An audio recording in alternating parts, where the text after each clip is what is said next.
au Qatar. Et notre invité est également avec nous. Bonsoir Gérard Vespierre. Merci d'être en Bonsoir à vous. direct avec nous, fondateur, analyste géopolitique et fondateur du média Le Monde décrypté, co-auteur de Vers la prochaine révolution iranienne. C'est paru aux éditions Les Impliqués. Gérard Vespierre, hier, il y avait de l'espoir. Aujourd'hui, c'est un revirement total. C'est ainsi qu'on peut résumer la situation. Alors, je crois qu'il faut faire très attention à qui donne l'espoir, n'est-ce pas? Si vous évoquez le président des États-Unis, effectivement, il est dans son rôle de grand communicant, mais le grand communicant n'est pas celui qui donne les informations nécessaires, rationnelles et les informations de base.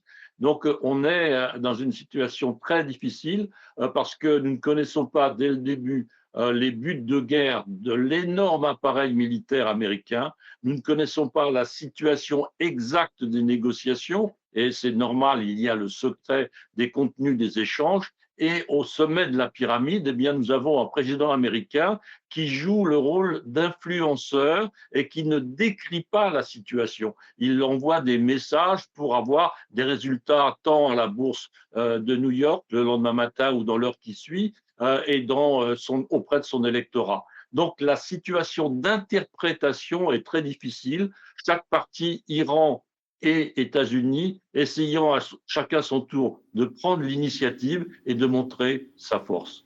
Il y aurait à peu près, il y aurait du monde en tout cas à Washington en ce moment même pour donc trouver des points d'entente. On le rappelle, hein, la fin du cessez-le-feu, c'est mercredi, le 22 avril. L'Iran dit avoir reçu de nouvelles propositions des États-Unis en vue donc de discussions. Qu'est-ce qu'elles peuvent contenir, ces nouvelles propositions? Il est question du nucléaire, à votre sens?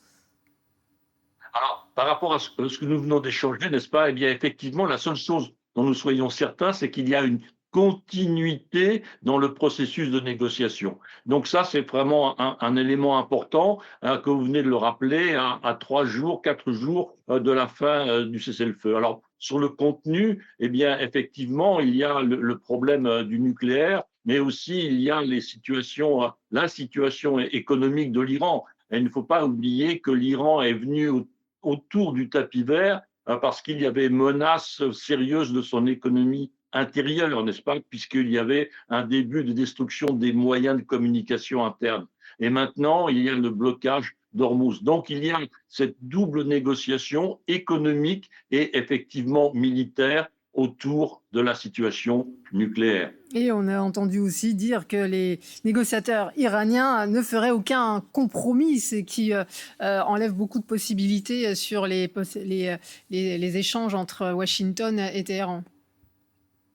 Alors, voyez-vous, ce que je viens de dire il y a quelques instants sur le président américain, eh bien, s'applique aussi aux porte-parole iraniens, n'est-ce pas? Chacun joue de son jeu d'influence. Nous n'offrons pas de pas en arrière, nous n'offrons pas de pas de côté, nous avons des positions fermes. Bon, cela, c'est pour les caméras, c'est pour les téléspectateurs du monde entier, mais ce n'est pas le contenu des documents qui sont échangés à Islamabad entre Américains, Pakistanais et Iraniens.